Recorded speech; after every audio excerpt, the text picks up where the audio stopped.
وانا كنت من وانا صغير وانا اتمنى انه ارفع راسي اهلي يعني واحقق معدل زين. كنت اتمنى اصير دكتوره، يعني اهلي رغم هاي الظروف كلها هم زينين وياي وهم يساعدوني، وما يعني كانوا يحسسوني ان اكو يعني فد يعني كانوا قدر ما يستطيعون زينين وياي. والله انا واجهت يعني صعوبات كلش بالسادس، لان انا كنت يعني مريضه، والسادس هو كلش كلف وصعب. بس انا قلت لك يعني من انا كنت صغيرونه محققه انه انا اصير دكتوره، يعني كنت احب هاي المهنه، وظليت اقرا وما خليت يعني هاي اي صعوبه، هاي المشاكل اللي تواجهنا حتى تمنعني من حلم انا اريدنه. فظليت اقرا واجتهد واخذ من البنات يعني مثل انقل، وظليت هاي من وصلت اللي اريده. بس انا طحت، انا يعني تمرضت بالسادس، تمرضت يعني واجهت كل الصعوبات هواية، يعني هواية حيل، يعني ما اقدر احكيها. بس الحمد لله الله طلعني، والله كان يعني يحبني اولادي يحقق لي الحمد لله، يعني طلع 96 الحمد لله والشكر، راضيه بهذا المعدل.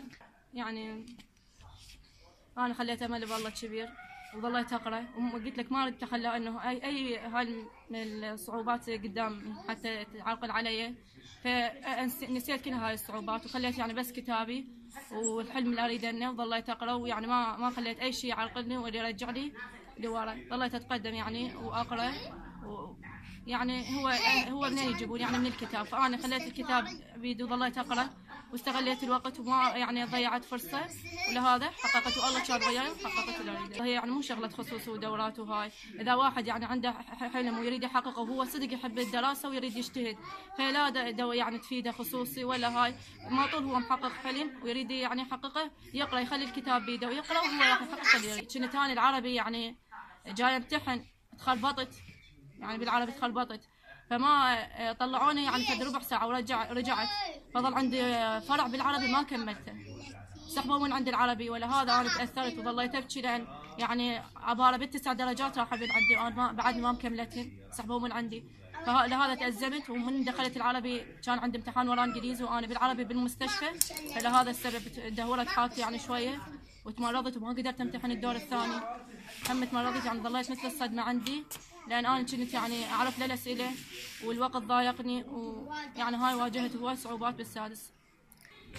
قدمت طلع لي صيدله بجامعه الانبار، ويعني ابو بغريب، يعني انت تعرف ابو بغريب ومنطقه يعني خضراء وما اقدر امشي اني، يعني انا ما كنت انه على هذا تعب يعني اجتهادي، كنت اتمنى انه بالديوانيه، وكنت اتمنى قلت لك انا دكتوره، بس الله يعني ما راد هيك. فطلع بجامعه الانبار على مود يعني النقل من جامعه الانبار للديوانيه، طلبوا من عندنا يعني 4 ملايين للاستضافه، واحنا ما نقدر. يعني انا قلت لك هذا جريته، هي هاي تعب ما يعني بالبيت، قلت انا اقدر ادبر الدراسه ما يخالف واعتمد على نفسي وهاي، بس مبلغ 4 ملايين يعني احنا ما نقدر نوفيه، وانا ما كنت اضغط على اهلي ولا قلت لهم وفروا لي 4 ملايين، وانا قلت لهم يعني حتى قلت لهم عيفوني هاي السنه على ما تجي الاستضافه للسنه الجايه، في سبيل ما اضغط عليهم واحسسهم انه يعني انا ما يقدرون يوفروا لي الشيء اللي اريده انا، وقلت لهم يعني حتى اجلها هاي السنه على ما تجي، مو يقولون هم يعني لا طالب بس سنه واحده ويرجع كل من محافظته.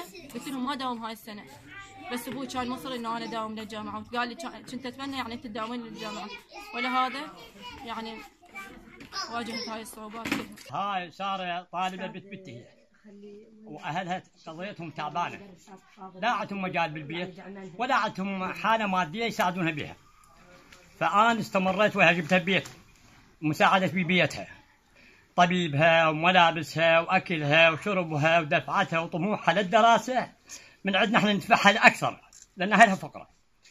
فانا على كل حتى نختصر الموضوع، كملت سادس علمي طلعت 96، صار تعيينها وقبولها بالرمادي، جمعوها لا صار كليه بغريب، تحولت من رمادي الى كليه بغريب. رحت انا ورا اخذتها بيدي وجيت سولفت وياهم، قالوا حجي ليش جيت؟ قلت لهم قبولها هنا وانا اخاف عليها وهاي حتى فقيره وتستوي. قالوا خوش دق العميد مال كليه الصيدله قال حجي ماكو هيك نماذج تطلع معدلات عاليه يجيبونها يشمرونها هنا، المفروض يتنمسون بها هناك للديوانيه، طالبه هاي مجتهده، طالبه مثقفه. على كل رحت الرئيس الجامعه قال والله اليوم اوديها للديوانيه لو مهما كان، هيك احنا نماذج حلوه وهاي وجوهكم الحلوه انتم الشياب تجون متهلكين وراها، لا والله حجي اخذها وياك وانتم متفضلين على الرمادي. اهل الرمادي كلهم، رئيس جامعه من اهل الرماد، العميد من اهل الرمادي، المعاون من اهل الرماد. طبعا تاثروا علينا تاثير كلش مو طبيعي، وهاي جبتها وجيت.